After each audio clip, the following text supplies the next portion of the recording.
السلام علیکم ورحمۃ اللہ تعالی وبرکاتہ۔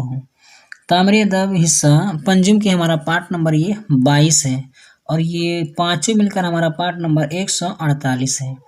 ایسٹ انڈیا کمپنی کا یہ بیان ہے، یہاں سے ہم پڑھیں گے۔ چلیے ویڈیو کو شروع کرتے ہیں۔ بسم اللہ الرحمن الرحیم۔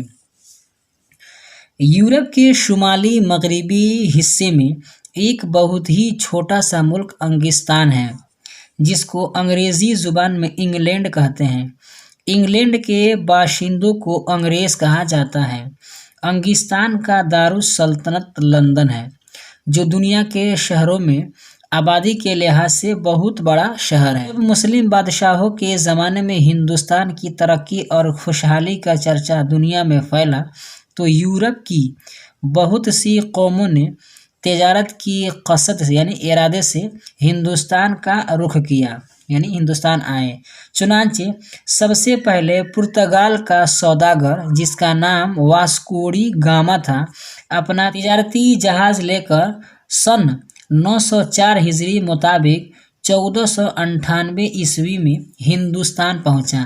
پھر 1009 ہجری مطابق 1600 عیسوی میں ہالینڈ کے سوداگر آئے اور ہندوستان سے تجارت کر کے انہوں نے خوب دولت کمائی۔ سوداگروں کی کامیاب تجارت کا شہرہ یورپ میں پھیلا تو فرانس، جرمنی، ڈنمارک اور انگلینڈ کے تاجر بھی اپنے اپنے جہاز لے کر ہندوستان کے ساحل پر اترے اور ساحلی شہروں میں منتشر ہو کر تجارت کرنے لگے۔ 1017 ہجری مطابق 1608 عیسوی میں جبکہ ہندوستان پر بادشاہ نور الدین جہانگیر کی حکومت تھی، انگریز سوداگروں نے بادشاہ جہانگیر سے اجازت لے کر شہر سورت میں اپنی کئی ایک کوٹھیاں تعمیر کرائیں اور وہاں آباد ہو کر تجارتی کاروبار کرتے رہے۔ پھر شہنشاہ شہاب الدین شاہجہاں کے دور حکومت میں جب جن کی شہزادی جہاں آرا بیمار پڑی اور بیماری خطرناک صورت اختیار کی تو انہوں نے سورت سے ڈاکٹر باؤٹن کو طلب کیا۔ وہ سورت سے چل کر دربار میں حاضر ہوا اور شہزادی کا علاج کیا۔ اللہ تعالیٰ کے فضل سے شہزادی کو صحت ہو گئی۔ شاہجہاں مرحوم بہت خوش ہوئے۔ ڈاکٹر باؤٹن نے موقع سنہرا دیکھا اور کارکردگی کے انعام میں شاہجہاں بادشاہ سے 1048 ہجری مطابق 1638 عیسوی میں ایک شاہی فرمان حاصل کیا کہ انگریز صوبہ بنگال میں بلا محصول دیے تجارت کر سکتے ہیں۔ اس فرمان شاہی کی بدولت صوبہ بنگال میں انگریزوں کو اپنا تجارتی کاروبار چمکانے کا خوب موقع ملا۔ جس تجارتی کاروبار میں کئی آدمیوں کا ساجھا ہو اس کو تجارتی کمپنی کہتے ہیں۔ ہندوستان میں انگریز تجارتی کمپنی بنا کر خرید و فروخت کا کام کرتے رہے۔ 1019 ہجری مطابق 1707 عیسوی تک انگریزوں کی دو کمپنی الگ الگ تجارت کرتی رہی۔ پھر بعد میں انہوں نے آپس میں اتفاق کر کے ان دونوں کمپنیوں کو توڑ کر سن 1120 ہجری مطابق 1708 عیسوی میں ایک الگ کمپنی بنا دیا، جس کا نام ایسٹ انڈیا کمپنی رکھا۔